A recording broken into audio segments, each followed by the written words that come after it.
मैंने प्रत्येक बार प्रयास किया पिताजी, तपस्या भी की, किंतु अगली बार फिर से मैं आपकी बात समझने में विफल हुआ। इसका क्या कारण है पिताजी? जिस मन पर शब्दों का आक्रमण हो, वो मन तो निरंतर एक खोज में खोया रहता है। कभी शास्त्रों में, कभी पर्वतों पर, कभी समुद्र के किनारे, तो कभी तीर्थ स्थलों पर, कभी मंदिरों में, कभी वन में। किंतु जो वो खोज रहा होता है वो कभी मिलता नहीं, क्योंकि मन तो अभी भी स्थिर नहीं। वो व्यक्ति जहां भी रहे पुत्र, जहां भी जाए और जहां भी खोजे, तुमने भी सदैव शब्दों पर ध्यान दिया है कार्तिक। भले ही वो मेरे शब्द हो या किसी और की, तुम्हारी प्रतिक्रिया तो उन शब्दों पर ही आती। और जो मन केवल शब्दों को सुनता है, वो उसके निहित अर्थ से स्वयं वंचित रह जाता। शब्दों की सत्यता को समझने के लिए, उनकी अनुभूति के लिए, मन में शांति के साथ साथ रिक्तता भी अनिवार्य है, शून्यता भी अनिवार्य है। मन में इतना स्थान होना चाहिए पुत्र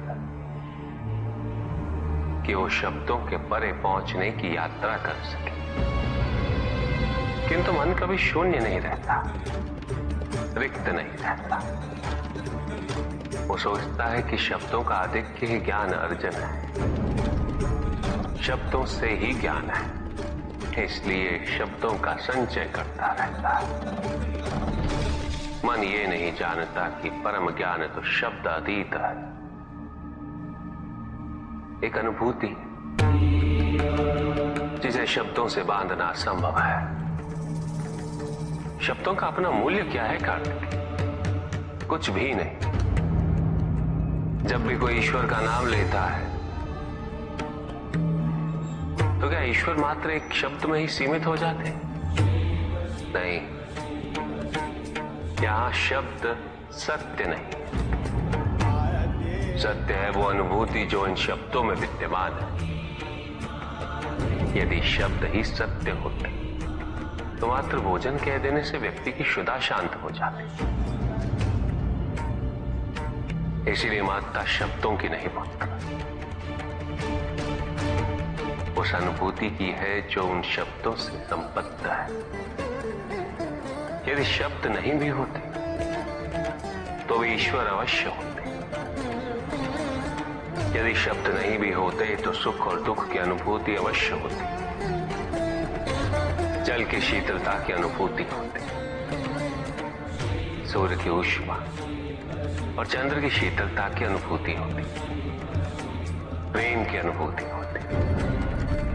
किंतु यदि अनुभूतियां ना हो तो शब्द निरर्थक है। शब्दों से तृप्त हो जाना ज्ञान का अंत है, अज्ञानता का प्रारंभ है।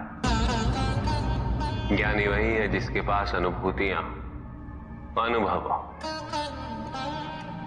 और उसके लिए मन को शांत व रिक्त तो करना ही पड़ेगा पुत्र।